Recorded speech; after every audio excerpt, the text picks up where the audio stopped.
उत्तराखंड से बहुत ही चौंकाने वाली खबर आ रही है।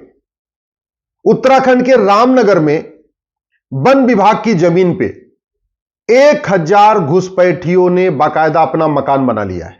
1000 परिवार, उसमें से 4000 ने तो वोटर लिस्ट बनवा लिया है। 4000 का वोटर आईडी में नाम भी जुड़ गया है। पहले वहां 1 आया, फिर 2 आए, फिर 3 आए, फिर 4 आए और अब 1000 परिवार आ गए। जो वन विभाग की जमीन पे कब्जा किया, उस पूरी कॉलोनी का नाम रख दिया रहमत नगर। वहां बिजली ले लिया, पानी ले लिया। बिजली कैसे लिया? घूस देके। पानी का कनेक्शन कैसे लिया? घूस देके। आधार बनवाया, घूस देके। राशन कार्ड बनवाया, घूस देके। बर्थ सर्टिफिकेट बनवा लिया, घूस देके। ड्राइविंग लाइसेंस बनवा लिया, घूस देके। बैंक में खाता खुलवा लिया, घूस देके। वोटर आईडी में नाम जुड़वा लिया, घूस देके। और अब बाकायदा वो रह रहे हैं।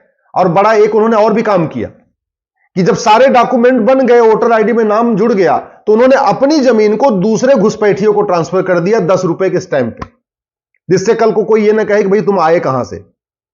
अब जिसको पुलिस पकड़ती है वो कहता जी ये जमीन तो हमने खरीदा था। किससे खरीदा था? वो दूसरे से। उसको पकड़ रहे, वो कह रहा जी हम जहां रहे हमने तो तीसरे से खरीदा। तो हुआ क्या? झुग्गी नंबर 1 वाले ने अपनी जमीन झुग्गी नंबर 2 वाले को 10 रुपए के स्टैंप पेपर पे दे दिया। झुग्गी नंबर 2 वाले ने झुग्गी नंबर 3 को दे दिया। झुग्गी नंबर 3 वाले ने झुग्गी नंबर 4 को दे दिया। इसका मतलब सारे के सारे रहने वाले सारे वहां घुसपैठी हैं, लेकिन उन्होंने तहसील में जाके दलालों को पकड़ा, 10-10 रुपए के स्टैंप पेपर पे अपनी झुग्गी दूसरे को बेच दिया। जब 2017 मैंने पीआईएल फाइल किया था, उस समय मैंने कहा था सुप्रीम कोर्ट में 5 करोड़ घुसपैठी आ चुके हैं। अब तो 2024 हो चुका है, अब तो ये 5.5 करोड़ हो चुके हैं। ऐसा कोई घुसपैठिया नहीं है जिसके 10 से कम बच्चे हैं। 15-15 बच्चे हैं घुसपैठियों के, 16-16 बच्चे हैं इनके। हर साल एक बच्चा पैदा हो रहा है। घुसपैठ हमारी राष्ट्रीय सुरक्षा के लिए खतरा है, लेकिन आज तक घुसपैठियों पे एनएसए लगाया ही नहीं जा रहा है। घुसपैठ हमारी देश की एकता अखंडता के लिए खतरा है, लेकिन घुसपैठियों पे यूएपीए लगाया ही नहीं जा रहा। घुसपैठ वेजिंग वॉर है, इनडायरेक्ट वॉर है, भारत पे कब्जा करने की एक साजिश है। उसके लिए हमारे पास एक कानून है, सेक्शन 121, उसको वेजिंग वॉर कहते हैं इंडियन पिनल कोड में, लेकिन किसी भी घुसपैठिए पे वेजिंग वॉर की धारा नहीं लगाई जा रही है। घुसपैठ एक ऑर्गेनाइज क्राइम है, सिंडिकेट है पूरा, उनको बाकायदा प्लान वे में बसाया जाता है, लेकिन घुसपैठियों और उनके मददगारों के खिलाफ गैंगस्टर एक्ट भी नहीं लगता है। ये जो घुसपैठ की जा रही है, ये भारत को बर्बाद करने के लिए की जा रही है, लेकिन घुसपैठियों पे देशद्रोह की धारा नहीं लग रही है। जब तक घुसपैठियों और उनके मददगारों की 100% प्रॉपर्टी जब्त करने, घुसपैठियों और उनके मददगारों की नागरिकता खत्म करने, घुसपैठियों और उनके मददगारों की आजीवन कारावास देने के लिए कानून नहीं बनेगा, तब तक घुसपैठ नहीं रुकेगी। घुसपैठिए बॉर्डर पे 2000 रुपए देकर आ रहे हैं, 2000 रुपए में राशन कार्ड बनवा रहे हैं, 2000 रुपए में बर्थ सर्टिफिकेट बनवा रहे हैं, 2-3 हजार रुपए में ड्राइविंग लाइसेंस बनवा लेते हैं, 2-3 हजार रुपए देकर वोटर आईडी में नाम जुड़वा लेते हैं, बैंक में खाता खोल लेते हैं और केंद्र सरकार की सारी योजनाओं का लाभ लेते हैं और राज्य सरकार की सारी योजनाओं का लाभ ले रहे हैं। भ्रष्टाचार हमारे लिए कितना बड़ा खतरा, इसका भी एग्जांपल आप खुद देख लीजिए। जितने घुसपैठी आए हैं, ये सब भ्रष्टाचार की पैदाइश है। ये 2-2 हजार रुपए में जो लेखपाल, पटवारी और बाबू और दलाल उनके सारे डॉक्यूमेंट बना रहे हैं, इससे बड़ा देशद्रोह क्या हो सकता है? लेकिन उनको खौफ इसलिए नहीं है, आज तक किसी भ्रष्टाचारी की, किसी घूसखोर की, किसी कमीशनखोर की, किसी दलाल की न प्रॉपर्टी जब्त हुई, न नागरिकता खत्म हुई, न जीवन कारावास, फांसी हुआ। और वो क्यों नहीं हुआ? हमारे पास कानून नहीं। हमारे पास तो अवैध निर्माण के खिलाफ भी कठोर कानून नहीं है। अरे वन विभाग की जमीन पे लगातार मकान बनते जा रहे हैं। क्यों? क्योंकि वन विभाग की जमीन पे जो मकान बनता है कुछ होता ही नहीं है। बॉम्बे में तो जो एयरपोर्ट है उसके नीचे झुग्गियां बस गई हैं। पूरी बॉम्बे एयरपोर्ट के चारों तरफ झुग्गी बस गई है और कुछ नहीं हो रहा है। क्यों? क्योंकि कानून नहीं है। मैं फिर से कह रहा हूं, अवैध निर्माण करने वालों की 100% प्रॉपर्टी जब्त करने, अवैध निर्माण करने वालों की नागरिकता खत्म करने, अवैध निर्माण करने वालों को आजीवन कारावास देने के लिए जब तक कानून नहीं बनेगा, तब तक सड़क के किनारे भी अवैध निर्माण होगा, एयरपोर्ट के किनारे भी अवैध निर्माण होगा, वन विभाग की जमीन पे भी निर्माण होगा, गोचर जमीन पे भी निर्माण होगा, बंजर जमीन पे भी निर्माण होगा, पार्क पे भी अवैध निर्माण होगा, बस अड्डे के किनारे भी निर्माण होगा, रेलवे स्टेशन के किनारे भी अवैध निर्माण होगा। कानून इसको रोक पाएगा? ये तू मैं करने से, आरोप प्रत्यारोप करने से, नूरा कुश्ती करने से, कविता पाठ करने से, सोशल मीडिया में वीडियो शेयर करने से न घुसपैठ रुकेगी, न तो ये अवैध निर्माण रुकेगा। केवल प्रॉब्लम की चर्चा करने से डेमोग्राफी में जो बदल रही उसमें कोई परिवर्तन नहीं आएगा। परिवर्तन तब आएगा जब दंड व्यवस्था ऐसी हो कि भारत में घुसपैठ करने के पहले आदमी का दिमाग कांप जाए।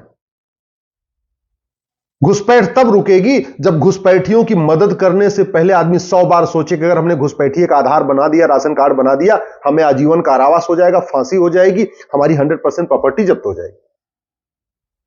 अगर हमें घुसपैठ रोकना है, अवैध निर्माण रोकना है, भारत की जो डेमोग्राफी बदल रही इसको बचाना है, हमें तत्काल 1 नेशन 1 पुलिस कोड लागू करना पड़ेगा। पुलिस चार्टर लागू करना पड़ेगा कि 1 घंटे के अंदर एफआईआर करना ही पड़ेगा और 1 महीने के अंदर जांच पूरी करनी ही पड़ेगी। 1 महीने के अंदर जांच तब पूरी होगी जब नार्को पॉलीग्राफ ब्रेन मैपिंग कानून बनेगा। ये जितने 1000 परिवार वहां पे कब्जा करके बैठे हैं, जिन्होंने रामनगर में रहमत नगर बसा दिया है, 10 घुसपैठियों को पकड़िए, उनका नार्को टेस्ट करिए, पॉलीग्राफ करिए, ब्रेन मैपिंग करिए, वो पूरा बता देंगे कि कौन उनको लाया, कौन उनकी मदद किया, किसने राशन कार्ड बनाया, किसने वोटर आईडी बनाया, किसने बर्थ सर्टिफिकेट बनाया, किसने किसने बसाया, सब बता देंगे। कौन कौन नेता उनका पनाहगार है, कौन कौन नेताओं ने उनकी मदद किया, सबका नाम ले लेंगे। लेकिन नार्को पॉलीग्राफ ब्रेन मैपिंग कानून बनाना पड़ेगा।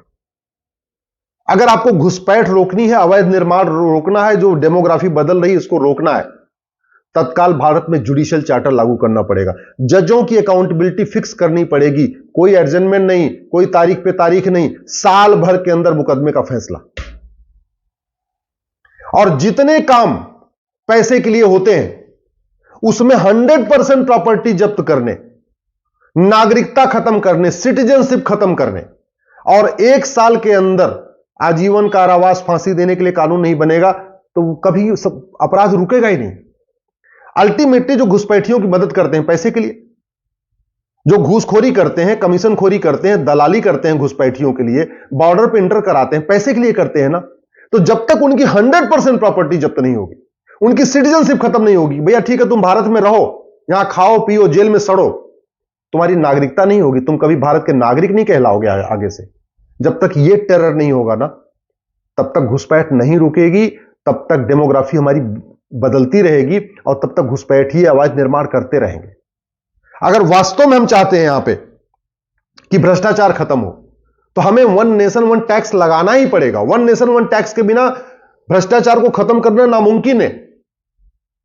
हमें 100 रुपए से बड़ी नोट नहीं चाहिए, 2000 रुपए से महंगे सामान का कैश लेन देन नहीं करना, प्रॉपर्टी को आधार से लिंक करने में कोई दिक्कत नहीं है, नार्को पॉलीग्राफ ब्रेन मैपिंग कानून बनाने में कोई दिक्कत नहीं है।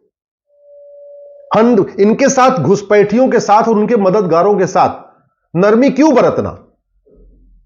जो देश के साथ गद्दारी कर रहे हैं, देश के साथ मक्कारी कर रहे हैं, जो घुसपैठियों की मदद कर रहे हैं 2-3 हजार रुपए के लिए, उनके बारे में हम क्यों आराम से, उनके बारे में अच्छा क्यों सोचना? अरे भैया इनको दो ना, 2-4 को आजीवन कारावास फांसी दे दो जो घुसपैठियों की मदद करते हैं, 2-4 घुसपैठियों को आजीवन कारावास फांसी दे दो जो बिना डॉक्यूमेंट के भारत में आ गए। मैं गारंटी के साथ कहता हूं ये खुद भाग जाएंगे। भारत में एनआरसी की जरूरत ही नहीं है। अवैध निर्माण करना है, आप 2-4 अवैध निर्माण करने वालों के 100% प्रॉपर्टी जब्त करिए, उनकी सिटीजनशिप खत्म करिए और उनको 50 साल के लिए जेल में डाल दीजिए। मैं गारंटी के साथ कहता हूं जिन लोगों ने अवैध निर्माण किया है ना, वो अपना अवैध निर्माण खुद गिरा देंगे। बुलडोजर चलाना ही नहीं पड़ेगा, खुद ही अपना अवैध निर्माण हटाएंगे, साफ करेंगे और जाके कहीं और बैठ जाएंगे। ये पुलिस कब तक अवैध निर्माण रोकती रहेगी? सरकारी डिपार्टमेंट कब तक अवैध निर्माण रोकेगा? ड्राइवर कितना ही अच्छा हो, गाड़ी घटिया हो तो यात्रा सुरक्षित नहीं होती। डॉक्टर कितना ही अच्छा हो, दवा घटिया हो तो बीमारी ठीक नहीं होती। मिस्त्री कितना ही अच्छा हो, सीमेंट बालू घटिया हो, घर सुरक्षित नहीं होता। ऐसे ही शासक कितना ही अच्छा हो, नियम कानून घटिया हो, न्यायिक व्यवस्था सड़ी हुई हो, पुलिस व्यवस्था सड़ी हुई हो, मुकदमे 20, 30, 40 साल चलते हो, तो ना अराजकता कम होती है, ना घुसपैठ कम होती है, ना अवैध निर्माण रुकता है। मेरी बात ठीक लग रही हो, इस वीडियो को अपने फेसबुक पे डाल दीजिएगा, अपने सारे व्हाट्सएप ग्रुप में डाल दीजिएगा। मैं आपसे निवेदन कर रहा हूं 5-5 हजार फेसबुक फ्रेंड बनाइए, समस्या लिखिए, उसका मूल कारण लिखिए, अस्थायी समाधान लिखिए। नहीं तो 25 साल के बाद आपके बच्चे आपको कोसेंगे कि हमारे पिताजी दल गुलामी करते रहे, लेकिन सही बात कभी उन्होंने किया नहीं। ऐसे ही अपडेट और वीडियोस के लिए भारतनाथ को लाइक, शेयर और सब्सक्राइब करें। बेल आइकन दबाना ना भूलें।